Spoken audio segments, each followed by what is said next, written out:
Buenos días, bendiciones, Dios les bendiga. Hoy nos toca, seguimos en la lectura de la palabra de Dios. Muchas gracias a todos los que han estado compartiendo este video, lo han estado analizando estos videos. El propósito de estos videos o de estos lives es que leamos la palabra de Dios juntos y la tratemos de entender un poco mejor. La palabra es infinita en su sabiduría y tratemos de aprender de ella. Amén. Hoy nos toca el capítulo 5 de Samuel. El capítulo 5 de Samuel y es el día 5 de la semana. Curiosamente, siendo el último capítulo de la semana, es el capítulo más corto. Es bastante corto.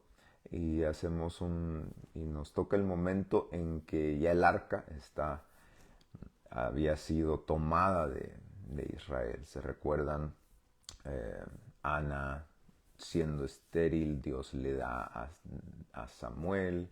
Samuel recibe una palabra de Dios acerca de Elí, que estaba desobedeciendo a Dios. Sus hijos estaban eh, ofendiendo a Dios mientras pecaban y atendiendo el arca a la misma vez. Esto causó que Dios los abandone en una batalla y en esta batalla los israelitas toman el arca, por aquí está el arca, toman el arca que representaba la presencia de Dios, pero únicamente era una representación, no era en realidad que porque tenían el arca tenían una buena relación con Dios, porque el arca sin una relación con Dios no representaba nada para los israelitas.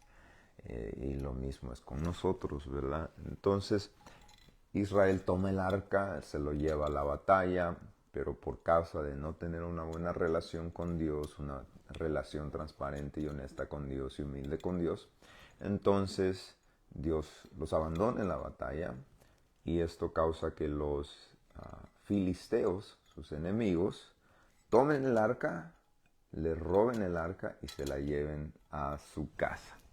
Los enemigos de Israel se llevaron el arca. Y eso es lo que vamos a leer hoy día. ¿Qué es lo que sucede? Literalmente se llevan el arca. El, lo más sagrado que tenía Israel, el enemigo de Israel se lo llevó por causa de por causa de su pecado. Y eso nos enseña mucho acerca del carácter de Dios, de cómo Dios toma medidas sobre algunas cosas. Pero bueno, vamos a dejar que la palabra de Dios nos los enseñe mejor que cualquiera que pudiera parafrasear, ¿verdad?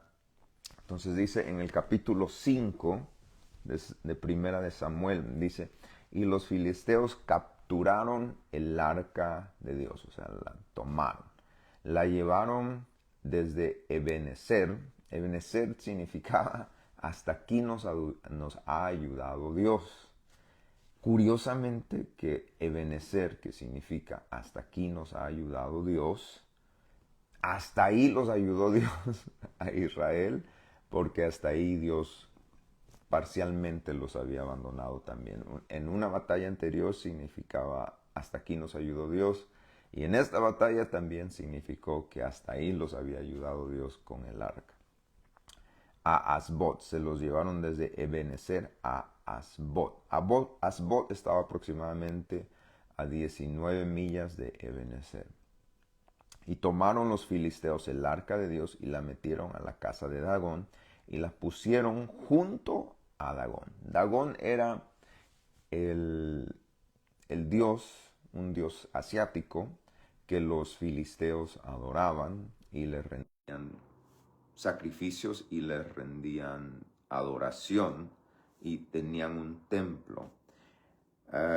Dagón, entonces teniendo este templo, los filisteos ponen el arca dentro del templo de Dagón. Y cuando al siguiente día los de Asbot se levantaron de mañana, he aquí Dagón postrado en tierra delante del arca del Señor, y tomaron a Dagón y lo volvieron a levantar. Es curioso porque en esos tiempos, en la antigüedad, y ahora también hay mucho de este pensamiento, los ejércitos se preparaban para las batallas, los ejércitos se adiestraban, tenían estrategia, tenían armamentos, trataban de superar su estilo de pelea, pero últimamente si un ejército ganaba o perdía, le daban la gloria de la victoria o de la derrota a un dios, a su dios, a algún dios.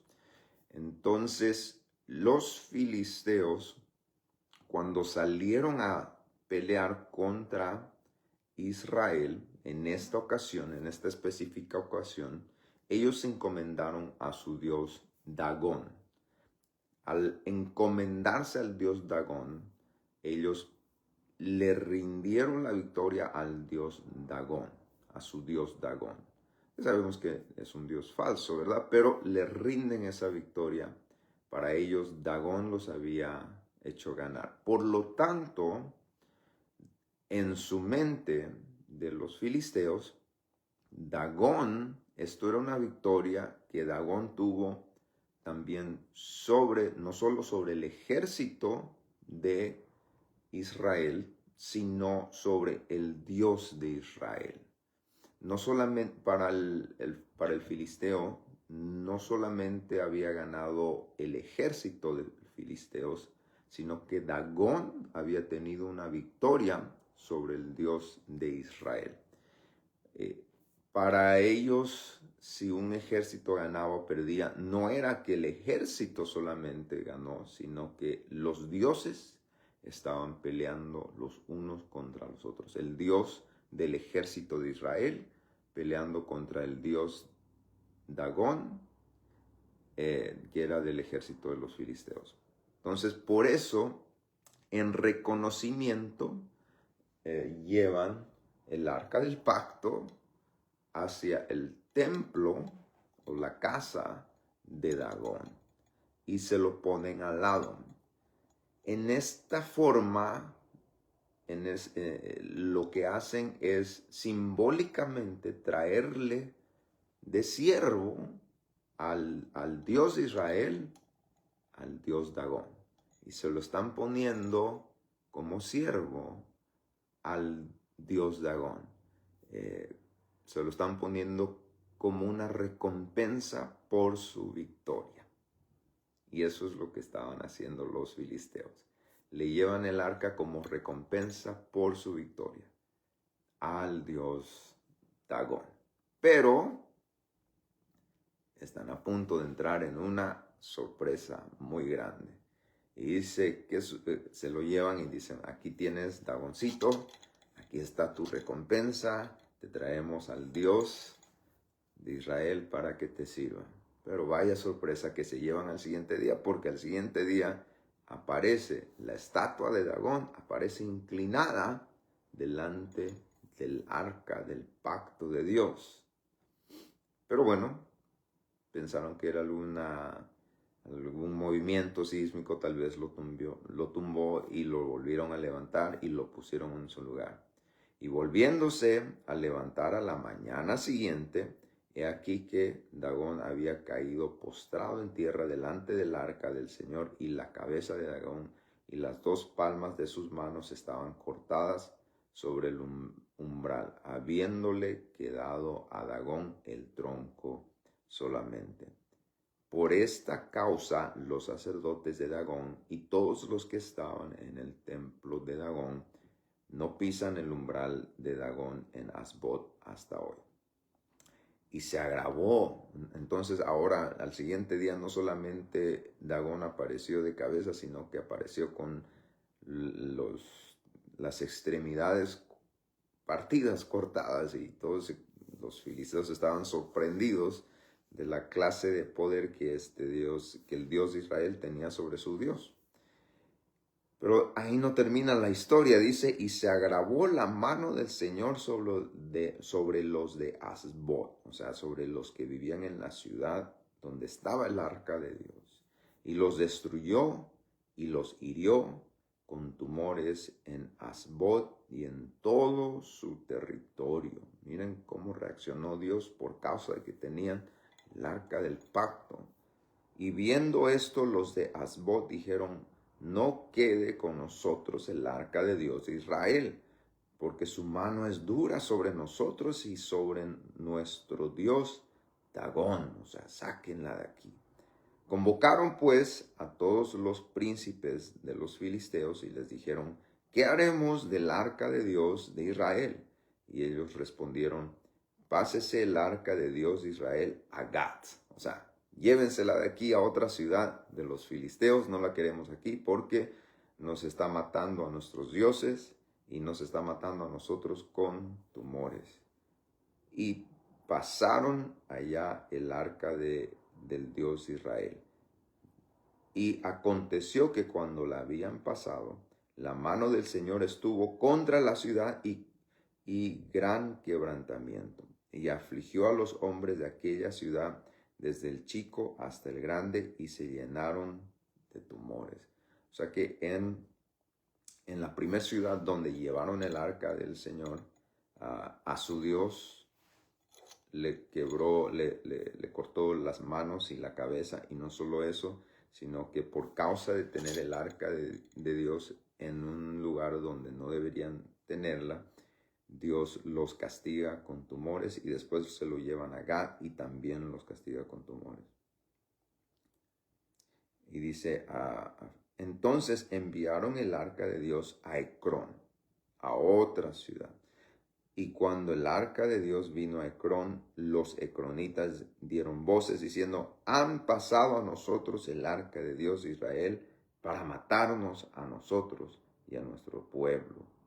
Y enviaron y reunieron a todos los príncipes de los filisteos, diciendo: enviad el arca de Dios de Israel, y vuélvase a su lugar, y no nos mate a nosotros ni a nuestro pueblo, porque había consternación de muerte en toda la ciudad, y la mano de Dios se había grabado allí, y los que no morían eran heridos de tumores, y el clamor de la ciudad subió al cielo.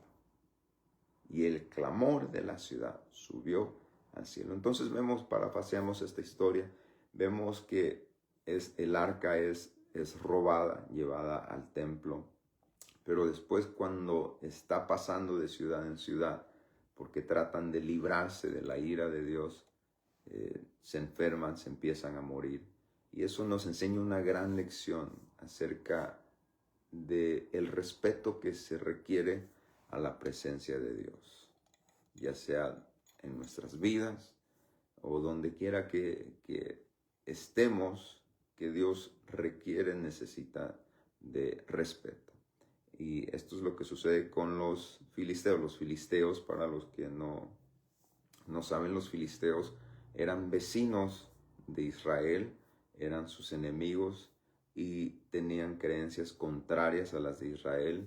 Los filisteos adoraban a múltiples dioses. Israel solo adoraba a un Dios.